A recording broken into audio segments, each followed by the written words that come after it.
C'est une très bonne question. Alors toutes les personnes qui meurent en Jésus-Christ, c'est-à-dire tous les croyants, toutes les personnes sauvées, dès qu'elles meurent, elles vont au paradis.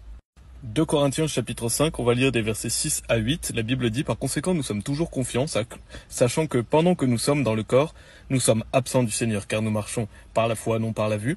Verset 8, nous sommes confiants, dis-je, et voulant plutôt être absents du corps et être présents avec le Seigneur. Donc lorsque vous êtes absent du corps, vous êtes présent avec le Seigneur. Qu'est-ce que ça veut dire?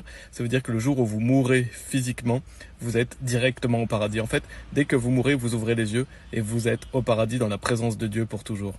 D'ailleurs, Paul dit aussi, pour moi, vivre c'est Christ et mourir est un gain. Je paraphrase, mais ce qu'il veut dire, c'est que quand on vit pour Christ. Et quand on meurt, c'est un gain puisqu'on est au paradis, on est délivré de ce corps de chair.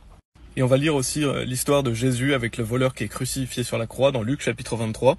On va lire à partir du verset 39, la Bible dit, l'un des malfaiteurs qui était pendu le raillait disant, si tu es Christ, sauve-toi toi-même et nous avec. Mais l'autre le reprit, disant, ne crains-tu pas Dieu, voyant que tu es sous la même condamnation, et nous en effet y sommes justement, car nous recevons la rétribution méritée par nos actions, mais cet homme n'a rien fait de mal.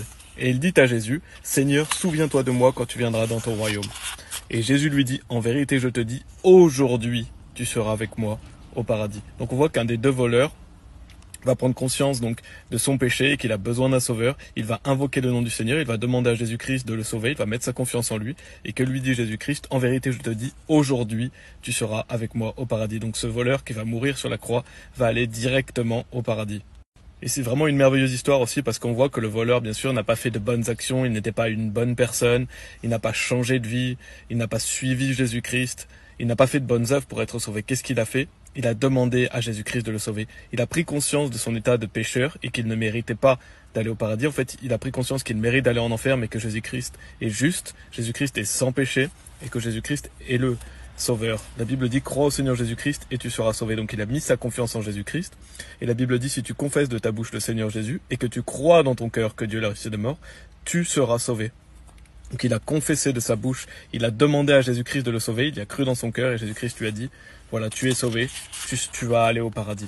Et c'est la même chose pour vous, vous ne pouvez pas être sauvé par vos bonnes actions, c'est pas en étant une bonne personne, en pratiquant les bonnes œuvres, en allant à l'église, en faisant un baptême. Ça, ce sont des œuvres. Le voleur sur la croix, on le voit bien dans cette histoire, n'a pas fait d'œuvres, il a simplement cru, parce que le salut est seulement par la foi, pas par les œuvres. Il est dit non des œuvres afin qu'aucun homme ne se vante. Donc si vous n'êtes pas sûr d'aller au paradis, invoquez le nom du Seigneur, car quiconque invoquera le nom du Seigneur sera sauvé.